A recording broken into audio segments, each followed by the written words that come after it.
Hey, I'm Higginbotham, LCSW, and welcome to our 5-part series on cognitive distortions. So let's describe what a cognitive distortion is. So cognitive has to do with thinking. Cognitive has to do with thinking. So when I utilize the word cognitive in this series, I want you to think thinking. And distortions, what is a distortion? So let's say that if you're watching this video and the video becomes a little bit distorted and it starts to error and it starts to change and there starts to be lines and static and all that other stuff on there, that means there's something wrong with the actual video itself. That means there's an error with the video output. So a distortion is basically an error. So if we put these two together, all we look at, a cognitive distortion, is a thinking error. So we're going to talk about 3 different cognitive distortions today, and we're going to break this down into a 5-part series. So the first cognitive distortion that we have is called catastrophizing. So what is a catastrophe? So a catastrophe is some sort of event that is absolutely horrible. Something terrible has happened. There are catastrophes that have happened in the world for years and years and years, and we look at those things and we think, my goodness, that is one of the worst things that could possibly happen. So if we take that logic and we put it into catastrophizing, what that means is we think something happens, anything that happens is, my goodness, that was one of the worst possible things that could have happened. And that has to do with absolutely anything. Let's say that you were late for an engagement with your friends and you're being really hard on yourself and you think, oh my gosh, everyone else was on time. I can't believe this occurred. This is the worst possible thing that could have happened. Now I have to walk in and everybody's gonna be there already. They're all gonna be looking at me. They're all gonna be wondering why I was late. They're all gonna think this, they're all gonna think that.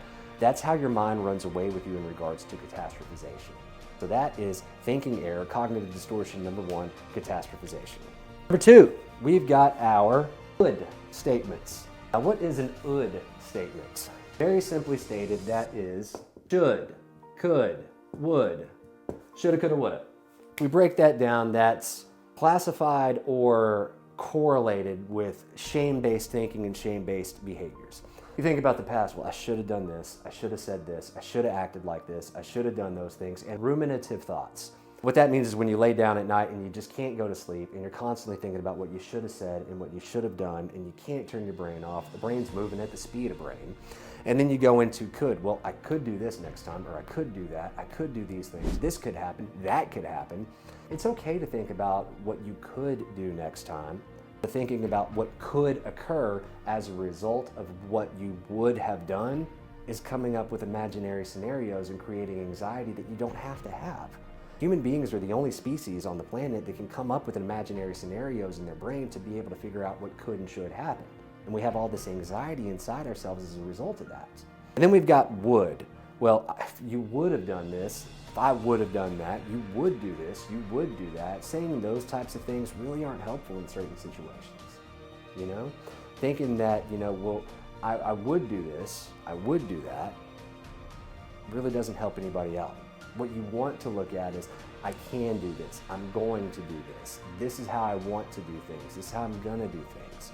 Thinking in a manner of what I can possibly do instead of what I should do, what I could do, and what I would have done differently. And those are the would statements. So we've got catastrophizing, we've got our would statements, and that's shoulda, coulda, woulda. And then last one on this one is magnification. All right, so magnification is something like zooming in. So let's say I pick up the complete works of William Shakespeare and I look at it right here. I can read this, and that's not a problem. So we got old Shakespeare here, and he's talking about, we're in As You Like It, and we say, here comes my sister reading, stand aside. Why should this a desert be? For it is unpeopled. No, easy to read. But if I magnify this and I put it right up here, I can't see what's going on. It's way too close. I have to pull it back and put it in a specific perspective to be able to understand that. So magnification is, in a real world example, when I highlight specific instances of something that occurred and focus only on that.